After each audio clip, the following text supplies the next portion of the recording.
was working at Westminster Hospital, and there everyone was going overseas, and I decided to go overseas too. And so I thought, where could I go? I didn't want to go to Canada because everyone else was going to Canada in those days. And so I thought, I'll go to New Zealand because I can speak English, I'll see half the world on my way there, and I'll be able to ski.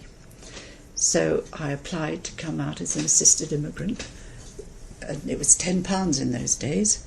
And then I told my boss, who was Monica Martin-Jones, and she hit the roof and stayed up there for about 10 minutes. Why was I wasting myself going to New Zealand? I said, I'm only going for 2 years, and I just want to see the world, and you're always telling us to do this.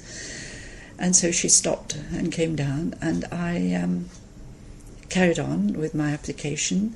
Unfortunately, because so many people were not coming to New Zealand, the boats were leaving empty, they put the fee up to £50. So I was one of the £50 immigrants to New Zealand. And I came out in '64, and I used to work on the orthopaedic wards there, and one of the registrars said, what's happening in the physio department? And I said, so-and-so's going to Norway, so-and-so's going to Canada. He said, oh, thank goodness you're staying. I said, no, I'm not, I'm going to New Zealand. And so with that, he said, I've got a very good friend out there, and David has got another very good friend who is orthopaedic surgeon. You've got to do orthopaedics, so we'll write to them. And they did, and I kept getting their letters from them. Ross Nicholson, who is still alive here, and sponsored my application. And I always remember getting a letter from John Morris saying, bring out plenty of shoes because we don't make them here, and what you get here are absolute rubbish. So I then came out, sailed out on the Northern Star, and arrived here and got off the boat in Wellington.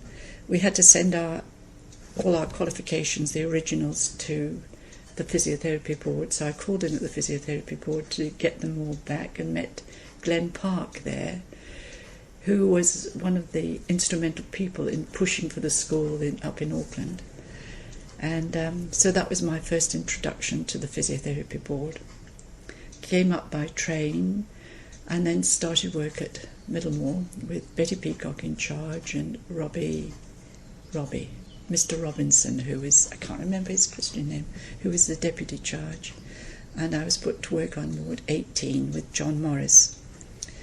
And there were rounds on Tuesdays and Fridays, and John wasn't on the round on Tuesday, and on Friday, at the end of the round, I went up and said, excuse me, but I thought I'd better introduce myself. I never met the man. And he said, oh, you must be Jane Elkin. So I said, no, I'm Fran Elkin. He said, oh, it's nice to see you. I looked over his shoulder, and there was the ward sister behind him, with her mouth open, with her jaw on the floor. And I thought, what's going on here? And after he'd gone, she came and said, didn't you know him? I said, no. I said, never met him in my life before. That's the first time I've ever seen him. She said, oh, the rumour is that you were his bit of fluff. I said, no way, kind of thing. And so that's why he'd been jumping up and down and saying he wanted me to work on his ward, but it was on the recommendation of the registrar in England. So that's how I had to overcome that when I got there. And then I worked there, and the following year, in 1965, I was persuaded to apply to become the tutor for the Dunedin students coming up from Dunedin.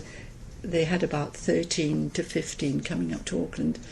So in 1966 I took over that role as the tutor for the students coming up from Dunedin, which was interesting. You had to find out a lot about the various hospitals, you had to organise them, you had to give them lectures and organise all the guest speakers, mark all their papers, send them down to Wellington, to Dunedin, and a sample of the papers, and then you'd get your criticism from them to say you're marking too hard or something like that. But it was an interesting job, and I enjoyed it. And I did that for 2 years. And then I decided I was neither fish, fowl, or anything, because I was not an administrator, I was not a clinical physiotherapist, and I was not a teacher.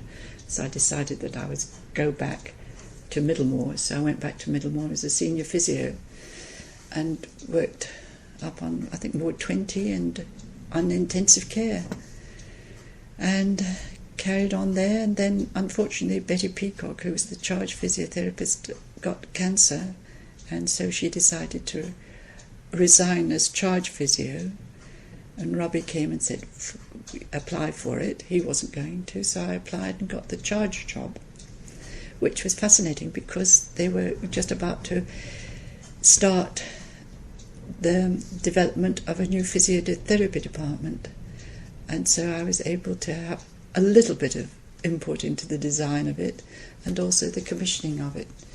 And I did foolish things like ordering footballs. When they came, they were rugby balls, because they don't call rugby, they call rugby football here, and they call football soccer. So I needed to have soccer balls. So that must have been about 1970 or so we were doing this, and the department was opened, would you believe, in 72, in about December, just as the school was being mooted. And so I had been an examiner for the Dunedin school, because in those days they used to get clinical physiotherapists to go and examine in things like group exercise, and then used to do the treatment section of the finals. And Billy McLeod offered me a job down in Dunedin as supervisory physiotherapist extraordinary. I could choose whatever job I wanted to do. I could do anything I liked. That was the first one. And then she was trying to persuade me to apply for the advisory physiotherapist role in Wellington.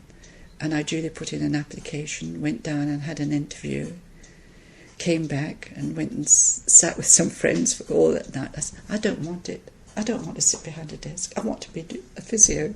And so I withdrew my application just as the letter appointed me crossed. And so I had to go and tell Glen Park I was very sorry. She was very good. She said she understood, and that was all right. Then we were doing the school, and Sheila Glendenning and I met with Jim Powell at Grafton, and he was saying, will this make a suitable physio school? And we looked round, because upstairs there were cubicles, there were the bedrooms and study areas for all the students. So we said, well, if you're not 2 into 1, it would make a classroom. Downstairs there was a large room which had a lovely wooden floor, and we said, well, that could be a gym. The White House in the middle of the block had water in it and had power, so we thought, well, that could be electrotherapy.